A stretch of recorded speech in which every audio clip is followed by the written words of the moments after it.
মাদ্রাসাগুলো হয় না, কিন্তু আল্লাহর দরবারে এরা এত সম্মানিত, আল্লাহর ফেরেশতারা কি করে নূরের ডানা বিছিয়ে দেন তাদের পায়ের নিচে, সুবহানাল্লাহ। কিন্তু আমি যদি কোটিপতি ব্যবসায়ী শিল্পপতি হই, আমার জন্য কিন্তু এই ব্যবস্থা নাই। তারা এত সম্মানিত কারণ কি? এই নবীর বাগানে আসার কারণে, এই কুরআন শেখার কারণে তারা সম্মানিত। শুধু কি তারা সম্মানিত না, হাসরের ময়দানে এদের মা বাবাকে স্বর্ণের মুকুট পরানো হবে, সুবহানাল্লাহ।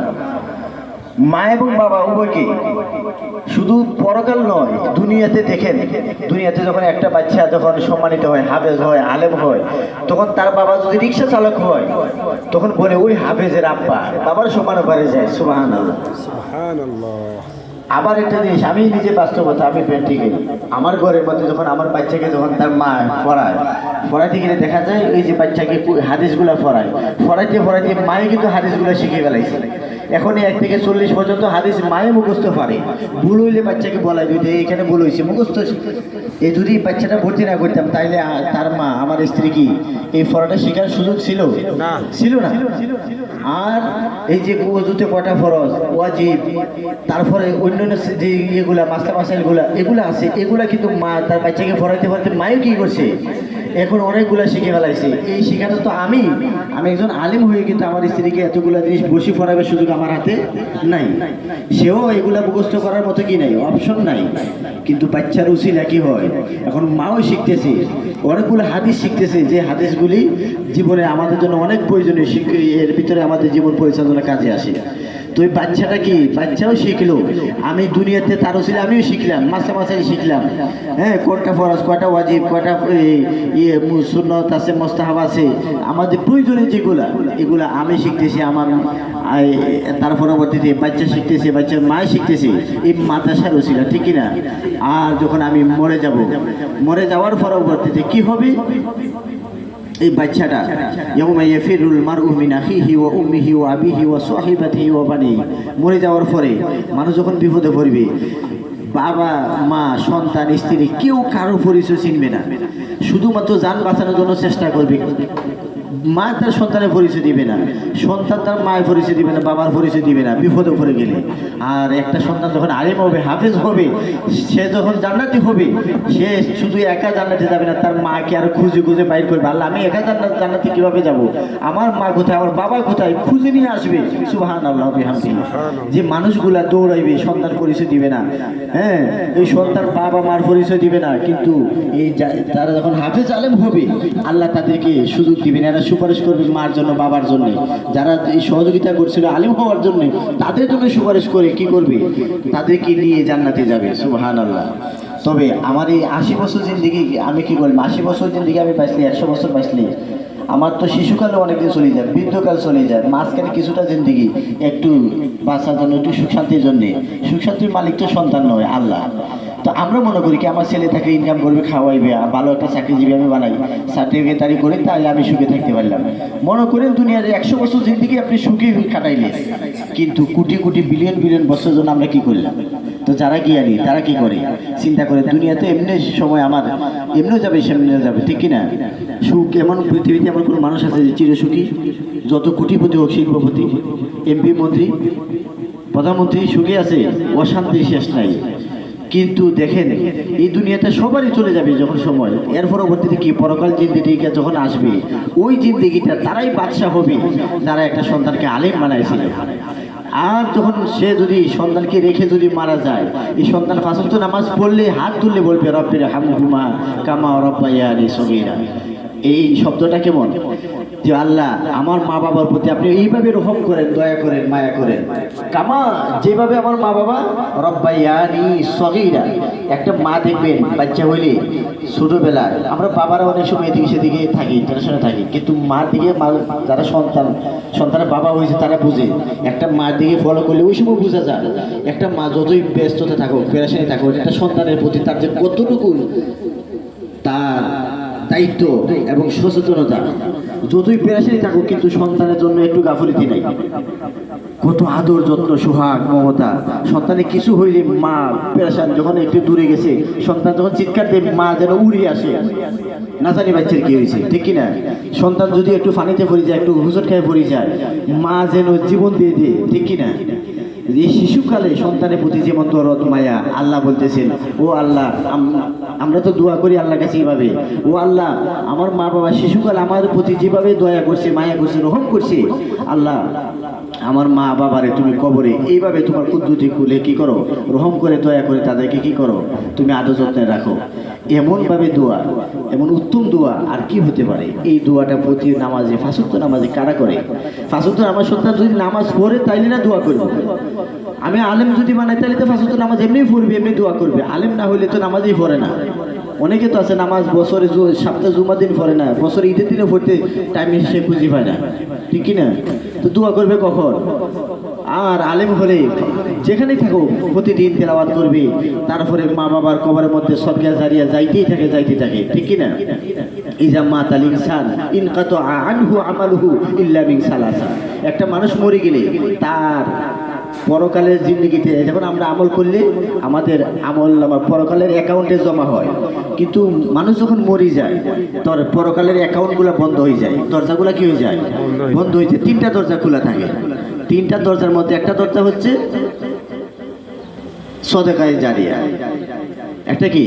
সদকায়ে জারিয়া। আমি যেমন এই একটা মাদ্রাসার যারা একটু জায়গা দিয়ে গেছে, যারা কি করছে কিছু টাকা দিয়ে গেছে, এই মাদ্রাসা যত ছাত্ররা পড়ালেখা করতেছে, আলেম হইতেছে, এই বাচ্চাটা একদিন আলেম হবে, তার ছাত্র হবে, তার ছাত্র হবে, এইভাবে কিয়ামত পর্যন্ত যতদিন এই আপনার এই প্রতিষ্ঠান থেকে ছাত্র বাহির হবে, তারা ছাত্র তৈরি করবে, প্রত্যেকের একটা অংশ কবরের মধ্যে যাবে। এটা হচ্ছে সদকায়ে কি জারিয়া। আবার যেমন উস্তাদেরা ওনারা যে একটা ছাত্র তৈরি করে যাইতেছে, আল্লাহু আকবার, উস্তাদের কথা আসলে বলে শেষ করতে পারবো না। ওনারা দেখেন একটা সন্তানকে নিজের সন্তানের মতো লালন পালন করে। এই যে একটা সন্তান, একটা ছাত্রকে তৈরি করতে গেলে যে কতটুকু পরিশ্রম আমরা কি করি, কি ওনাদের যে পরিশ্রমের বিনিময় দেওয়া কোনো মতেই সম্ভব না, ওনারা করেন না। সবচেয়ে এটা আমরা আল্লাহর কাছে দোয়া করি, ওনারা শুধুমাত্র পরকালের আশা, আল্লাহ যেন ওনাদেরকে পরকালে যেন উত্তম যাতা দান করেন, বলি আমি। এর চেয়ে বেশি আমাদের কিছু করার নাই। আর আমরা শুধু আল্লাহর কাছে চাই আল্লাহ যেন ওনাদের পরিশ্রমের বিনিময়ে যেন আল্লাহ কি করেন, উত্তম যাতা দেন। কারণ আমার সন্তানটাকে সুসন্তান ওনারা তৈরি করতেছে, কিন্তু আমি পারতেছি না। ওনারা তৈরি করে দিতেছেন, লাভবান হচ্ছে আমি, ঠিক কিনা? কিন্তু কষ্ট করছেন ওনারা, ওনাদের বিনিময়টা আল্লাহ যেন উত্তমভাবে পরকালে দান করেন। তো বলতেছিলাম এই দুনিয়াতে মৃত্যুর পরবর্তীতে একটা হবে সদকায়ে জারিয়া। আর আমরা বাবা মা যারা আছি আমাদের জন্য আরেকটা হচ্ছে ওয়ালাদুন সালেহ, নেক সন্তান। আমি যদি দুনিয়াতে একটা সন্তানকে ইলমি দ্বীন শিক্ষা করাই দিয়ে যাই, এই পথে দিয়ে যাই, তাহলে আমি মরে গেলে সে যতদিন আমল করবে, তেলাওয়াত করবে, যত মানুষের শিক্ষা দিবে, এর একটা অংশ আমার কবরের মধ্যে যাবে। আমি বাবা মা হিসাবে কি আমার কবরের মধ্যে যাবে, এগুলা কি যাবে, সদকায়ে জারিয়া যাবে। কিন্তু আমি যদি এমন সন্তান তৈরি করে গেলাম যে সন্তান আমার জন্য ফাটে বেঁধে দূরে কথা, তার আগাম বুকামের কারণে আমার কবরের মধ্যে আর জাহান্নামের অংশ, তাহলে সবচেয়ে উত্তম জ্ঞানী মা বাবা হচ্ছে তারা যারা এই 20-50 বছর 100 বছর এই জিন্দগি সুখের চিন্তা না করে পরকালটাকে আজীবন জিন্দগিটা যারা কি করে সুখের আশা করে, এরাই প্রকৃত জ্ঞানী। এরাই দেখা যাবে যে পরকালে দুনিয়ার এমপি মন্ত্রী নয়, দুনিয়ার এমন শত শত লক্ষ লক্ষ এমপি মন্ত্রীর চেয়ে আরো সম্মানিত হবে কি পরকালে একটা যারা নাকি যে একটা এক সন্তান বানিয়ে যাইতে পারছে, এদেরকে আল্লাহ যখন সম্মানিত করবেন, এই এমপি মন্ত্রী নয়, এমন লক্ষ লক্ষ এমপি মন্ত্রী চেয়ে আরো বেশি সম্মানিত হয়ে যাবে। ওই সময় বুঝে আসবে যে আমি কি করলাম।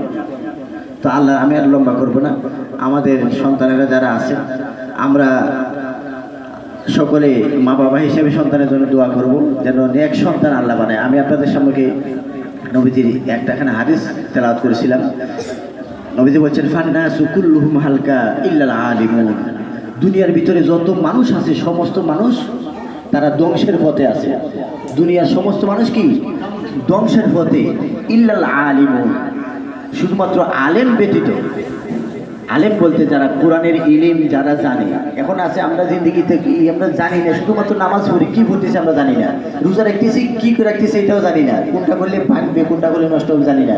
এরপর ওই যে হুজুরে বললেন না ফাঁক পবিত্রতা কি, সারা জীবন সে মনে করতেছি যে আমি কি করতেছি, এবাদত বন্দী করতেছি, কিন্তু তার যে শরীর জীবনে পবিত্র হয় নাই, অপবিত্র অবস্থা, তার এবাদত বন্দী কবুল হয় নাই। এই জন্য জানতে হবে, জান্নাওয়ালা ব্যক্তি যারা ইলমে দ্বীন যাদের ভিতরে আছে এরা কি নাই, এরা তো ধ্বংসের পথে নয়। এরপরে নবীজি বলছেন ওয়াল আলিমুনা কুল্লুহুম হালকা ইল্লাল আবিদুন, আলেমদের মধ্যে সমস্ত আলেমরা ক্ষতির মধ্যে, তবে আলেমদের মধ্যে যারা কি আবেদ যারা, অর্থাৎ ইলম অর্জন করছে সাথে সাথে কি তাদের ভিতরে আমল আছে, কি আছে আমল আছে। এখন আমি শিখলাম কিন্তু মানলাম না, এরাও ধ্বংসের পথে। এরপরে নবীজি বলছেন ওয়াল আলিমুনা কুল্লুহুম হালকা ইল্লাল মুখলিসুন, হ্যাঁ ওয়াল আবিদুনা কুল্লুহুম হালকা ইল্লাল মুখলিসুন। এখন আমরা অনেকে কি করি, ইবাদত করি, আলেমরা ইবাদত বন্দি করে, কিন্তু ইবাদতের মধ্যে কি নাই, ইখলাস নাই, তাকওয়া নাই, এরাও কি ক্ষতিগ্রস্তের মধ্যে। এরপরে নবীজি বলছেন ওয়াল মুখলিসুনা আলা খাতরিন আযীম, যারা মুখলিস তারা সর্ব অবস্থায় আল্লাহর ভয় তাদের অন্তরের মধ্যে রাখে। তো আমরা দোয়া করব আমাদের সন্তান যারা এখানে মাদ্রাসা দিছি, শুধুমাত্র আলেম হোক এমন নয়, শুধু আলেম নয়, নামে ডিগ্রিতে নয়, আমরা দোয়া করব মা বাবা হিসেবে আমাদের সন্তানকে যেন আল্লাহ রাব্বুল আলামিন কি করেন, মুখলিস আলেম, আল্লাহ যেন কি করেন মুখলিস আলেম হিসাবে যেন আল্লাহ তাদেরকে কি করেন, কবুল করেন। আর আমাদের উস্তাদ যারা আছেন মাদ্রাসার মধ্যে, ওনারাও জন্য আমরা ওনাদের কাছে আমরা দরখাস্ত করি, আপনারা দোয়া করবেন আমাদের সন্তানকে যেন আল্লাহ শুধু নামে আলেম নয়, আল্লাহ যেন মুখলিস আলেম হিসেবে আল্লাহ কবুল করেন। আর আপনাদের যে অক্লান্ত পরিশ্রমের কাছে আমরা কৃতজ্ঞ। আপনাদের এই এত উদ্যম, এই বেশি পরিশ্রম, আন্তরিকতার বিনিময়ে আসলে আমরা কিছু করতেও পারি না, বলতেও পারি না।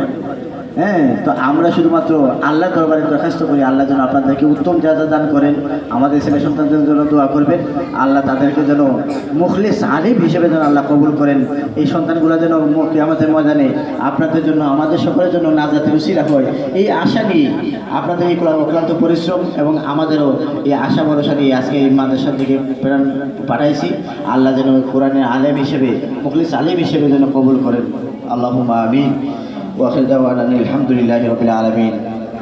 سبحانك اللهم وبحمدك أشهد أن لا إله إلا أنت أستغفرك وأتوب إليك.